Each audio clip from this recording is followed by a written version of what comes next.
lovelies. Hey, my lovelies. I am back and I'm better.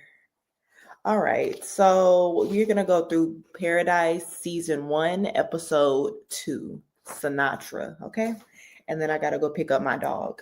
And y'all, I got a mic, but I can't use it. Look how cute it is. I can't use it because literally it's this kind of cord and it won't go into my MacBook. And my other outlet is super far away. So y'all just gonna have to deal with an echo for now. But I'm so excited. It's so cute. And it really wasn't that expensive either. But whatever. All right, let's get through this. So we know where we left off on the last episode. So we figure out that this city is not a normal city. It's like a manufactured city. The president is gone. Okay. Let me split this screen. I'm still getting used to this.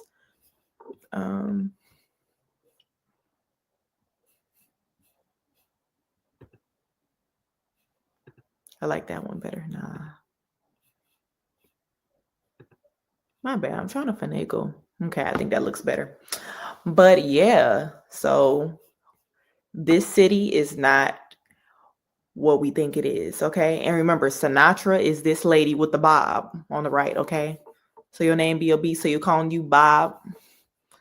What's that Nicki Minaj song? Stop playing with me. You know but a bob. But yeah, she got a bob.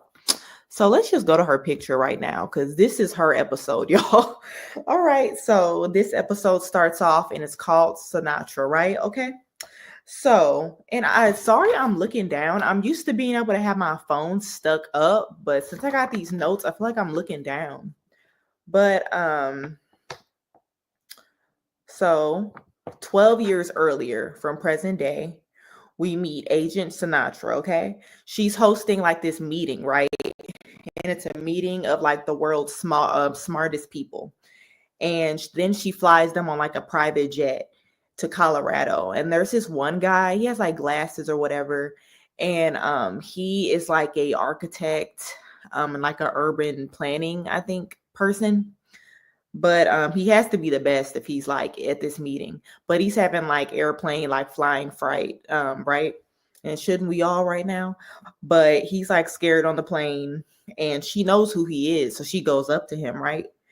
And she's just theoretically, what would you say about a city under a mountain? And if I gave you all the money you needed, would you be able to create that for me? And he's just no. But so pretty much when they land, she bags their heads and makes and drives in SUVs to the construction site because remember it's in Colorado literally under a mountain. I should have gotten pictures of that. Maybe I'll get pictures for episode 3. But so the city is amazing, y'all. You go under the mountain and it's just this huge area. And this is a big town. It's only a town, but it fits 25,000 people. So present day, we have Xavier. He's trying to figure out what the numbers mean on the cigarettes that he stole from the crime site of Cal. And I even wrote in my notes, it's confirmed that Xavier lives in this manufactured town. Because at first, when he did his interview, in the Oval Office, that was before all of this. So all of us viewers are okay, we get it by now. So, and then everyone has watches. So you see my Apple Watch, they all have watches that they're being tracked on, right? And it's crazy because I'm just they can't do anything.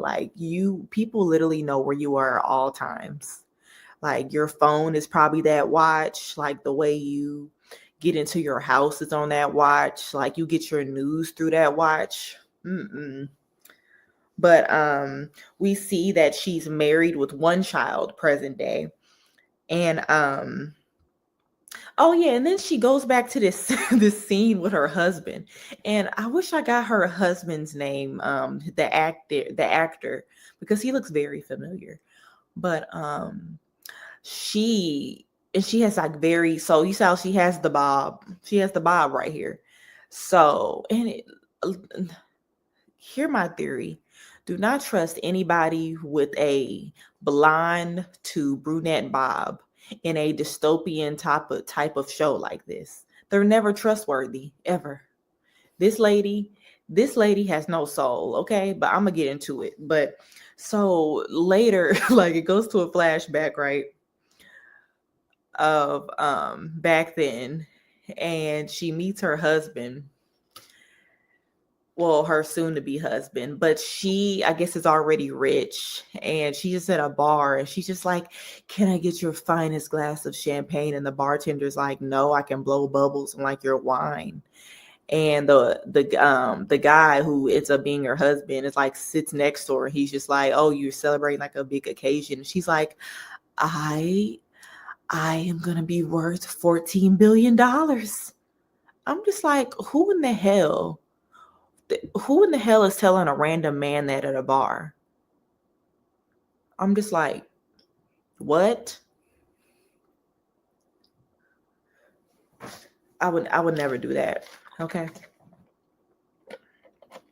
But because she apparently used to be a cloud storage person, and they all live in San Francisco right now. And she said she sold her cloud storage startup. And of course the guy turns into like a total, is it a gold? I don't know. He's just like, I don't know. He just tries to like, he's like flirting with her really bad. And then he's just like, "You're going to F up my life, aren't you?" I'm like, "Of course. I would marry her too. You sit by me talking about you worth a $14 billion. Yeah, we get married, girl. What are you talking about?" But that's how I knew she was insane, because who does that? Okay, nobody. But present day, Agent Robinson, the one that was having an affair with the president, I'm going to keep saying that, and Billy, which is the other agent that he works with, um, are like already in Xavier's house. Like he goes downstairs and they're just there making breakfast for his kids. And I'm just like, what the hell? But they're like, "We got to take you into questioning." So in the car, Robinson, X is like, "Do you have any potential subjects?" to Robinson. And she's like, "We don't have any suspects yet." And he's just like, "I don't understand why you on this case if you were just banging the president. How is that not a conflict of interest?" And she's just like, "Why did you not call the murder for 30 minutes?" I'm like, all questions are valid here. Like everybody's crazy. But we kind of learn more about Sinatra's background. Did I lose some notes?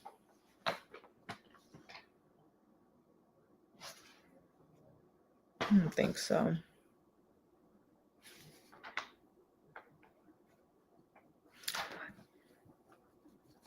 My bad, y'all. I thought I lost some notes. Okay.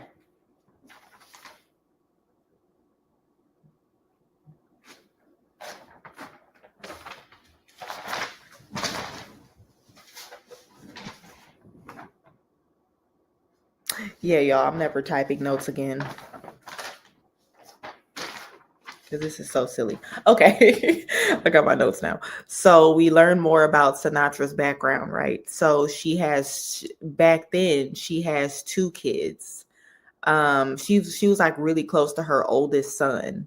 But in present day, we only saw that she had like a daughter. In the old times, the daughter was younger. So this son was older than that daughter. And the son like loved horses. And they were in like a grocery store, and he wanted to like go ride like a horse outside. And I don't know what he had. Like it seemed like the son had like a seizure or something, or like passed out. And as time goes by, she had like long hair in the scene she met her husband in, right? But as time goes by, her hair gets shorter. So like this is the shortest it's been. But like in middle time when her son was sick, her hair was like to here. So it was pretty cool seeing like her diminish, right? Because I don't know, it's kind of seeing how, because at first she was like super bubbly, and then in present day she's very serious. And then like if there's ever a funny moment, she like forces it out and it's completely fake. But present day, Sinatra, she is gathering all like the government members to discuss security and how they're going to tell the town about the cow's death. So Xavier has to get a lie detector test done. So they're asking him like a bunch of questions, and they're just like, he does verify that his wife is deceased, and his wife's name was Terry. But he tells everyone in the room, he's like, Robinson, she's sleeping, because she's sleeping with the president. You know that she's sleeping with the president. You know that she's sleeping with the president. Like, he was being really petty. And I mean, everyone had to already know, because they were just looking like, okay. I mean, they in like an underground mountain town at this point. Who cares, right? But and he's just like, you're sleeping with the president, and I did not kill the president. And next we meet a counselor named Gabriella. Ooh, I wish I would have added a PowerPoint, because I had a picture of her. Y'all not gonna be able to see this, but I'm still show you anyway. Where is Gabriella?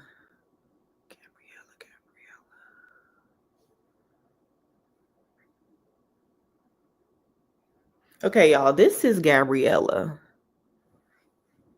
Lord, I got hella little shit on my phone. Sorry. This is Gabriella. So she walks in, and apparently she was like the president's therapist, but she asked him if he was happy that the president was dead. And she like writes on her hand, she's like, say yes. And he was gonna say no, but they would have caught him lying if he said, because remember I told you what he told the president. Like, of course he was happy if that the president is not alive anymore. But he does what she says, and then he passes all the vitals or whatever, and kind of convinces Sinatra that he's okay as an agent still, right? So there's a flashback when Gabriella and Sinatra met. So when Sinatra's son was sick, and she's a billionaire, right? So the doctor is like, I don't know what, I'm guessing he has cancer. We don't know, but they're just like, there is nothing we can do, like absolutely nothing. And I think it's like years in the works of her trying to do, because she can afford everything. She's like, we can find another doctor, but this doctor's like, no. So he brings in Gabriella, the counselor, and she works with Samantha Sinatra. And I think we learned when her name was Samantha. And that was also interesting how we only learned her name when it came to Gabriella in the picture, because the whole time everyone's calling her Sinatra. But they meet, and there is a scene when this actor was in therapy, and she is a top-notch actor. Like, I was almost crying. Like, she was just saying how she just wants to off herself. Like, she's just like, I don't need to be healed. I just need to keep going. Like, I just need you to help me to keep going, pretty much. And it's kind of valid, because everything she does, like, this lady has no soul. And understandably. So, present day, Xavier and Sinatra are like walking, and she's like, I know everything about you. I know your dad was a Tuskegee airman. I know blah, blah, blah. I even know your wife hyphenated your last name. And which is so funny, because I watch Real Housewives of Potomac, and that was a conversation with one girl on there, because her potential fiance was like, if we get married, you can't hyphenate your name. And I'm just like, what is the big deal? So when she said that, that's all I could think about. I'm like, what is the big deal? Like, I don't get it. But y'all, this show with the flashbacks, because it's literally like, and I want to go like scene by scene, but okay, there's another flashback, right? So Sinatra, this is when I kind of already talked about this. Samantha breaks down to Gabriella about dealing with her son's death. And she says her marriage is broken. So I guess her and the husband are got divorced, and maybe when they got to the town, because extinction was happening, she was like, you need to come to the town with me and you're gonna live with me. But they probably broke up way before that, right? But yeah, she says she needs to be functional and not healed. And that is her just aura. And this is when she asks Gabriella for help. And you can tell she's asking her for help, possibly with the city. So yeah. So present day, it goes back. So Sinatra's talking to Xavier still, and she's just like, take a leave of absence. And he's like, no, I don't want to take a leave of absence. And I didn't mention her much, but not Cal, Xavier's daughter Presley, they all go to school still, and Cal has a son. I don't know what his name is. I did not write that down. But she sees Cal's son go to like another area instead of the town hall, because they call for a town hall meeting to pretty much say his dad died. But he went there instead, and she followed him. So she's talking to him, and he's just like, they're just gonna say that my dad is dead. And she's like, oh shit, right?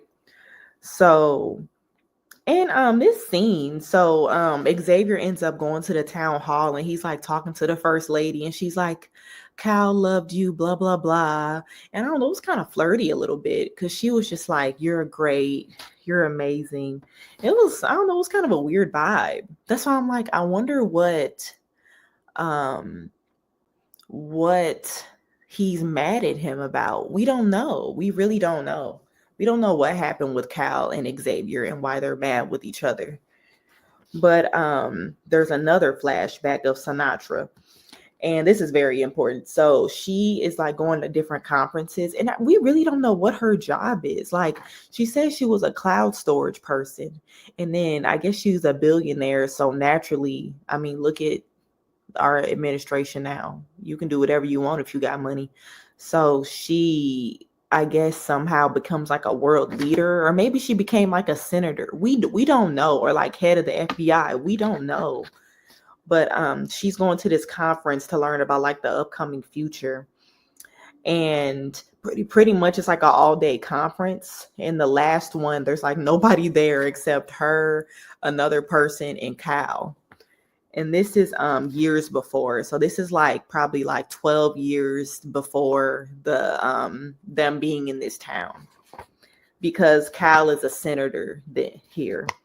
So at this conference, they're talking about a tsunami that's going to cause a mass extinction, and it's probably going to happen in 10, 12 years or something. And she runs into Cal after, because she's still grieving, because I think it was a year post her son's death at this time.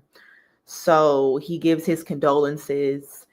And y'all, like, Cal, there is just something wrong with him. Like, he was just like, yeah, I'm so sorry to hear about your son. He was like, I just remember he was just so cute.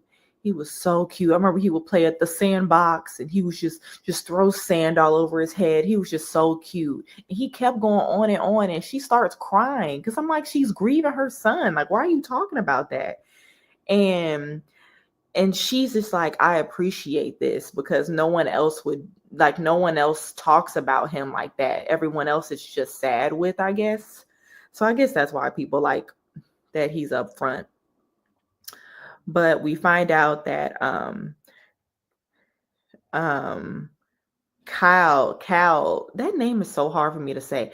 Cal's dad gave Samantha, the name Sinatra, because she is the real leader. So I'm like, what is her job title? I'm confused. It's going to take episodes for them to tell us. But we go back to present day. So Xavier is like at the town hall, and he's talking to Billy. And Xavier's like, something is not right with Sinatra. And Billy's just like, she's the most powerful person down here. And also we cut to another scene with Cal's son showing Presley the restricted plane area. So like they all flew there, I guess, like day of the extinction, which I'm like, why did y'all fly the day of an extinction. Like, why didn't y'all fly the week before or like a couple days if y'all knew when it was going? Whatever. But because like you obviously, like when they were on the plane, it was like a chaotic thing, like you saw a blow up. So I'm like, why did y'all wait so last minute? I don't know. But yeah, I even wrote here, I'm like, how did Sinatra gain so much power? I'm confused. But we go back to a scene of Sinatra, right? And this is when she was in the hospital with her son when he was dying. And he's just like, am I going to go to heaven? And she's like, I think you are. And he's just like, what's heaven going to be like? And she's just like, it's whatever you want it to be. And the son is just like, I want it to be just like here, but I want a lot of horses. And then she just smiles and just lays with him. And it just pans to present day and like all the horses all around the town. So it's just like, this is just her way of grieving. But also it's like, imagine losing a son and being able to create his whole reality post his death. Like, it's kind of creepy because you can tell, like, I've already seen episodes 2 and 3, but what she does, she wants to keep people in this world that she can control. Like, this lady is diabolical. This lady's evil. But I get it. I get it. That is so painful. Like, she's powerful. Like, what else are you gonna do with your money? But ooh, but I don't know. I'm gonna do some notes on episode 3 and 4, even though I've seen them already. But yeah, this show is so good, y'all. Like, I normally don't like dystopian stuff like this because they make my anxiety high. Like, I don't like I Am Legend type stuff, or like if you've ever seen the movie Omega Man that came out in the 70s, that's like a dystopian. I don't like anything dystopian. I read The Handmaid's Tale in high school, but I didn't like The Handmaid's Tale show just because it makes my anxiety high. Like, but I mean, it's looking like we're gonna be in The Handmaid's Tale soon in our real lives, right? I don't know. But y'all, I'll figure out this mic thing because I know in here I have like a big echo. Like, my Mac microphone isn't bad, but I feel like I sound loud and I can be loud already naturally. So I don't know. But have a good day. I need to go pick up my dog. So have a good day and a good weekend. And I hope to post these episodes before the weekend is over. Bye.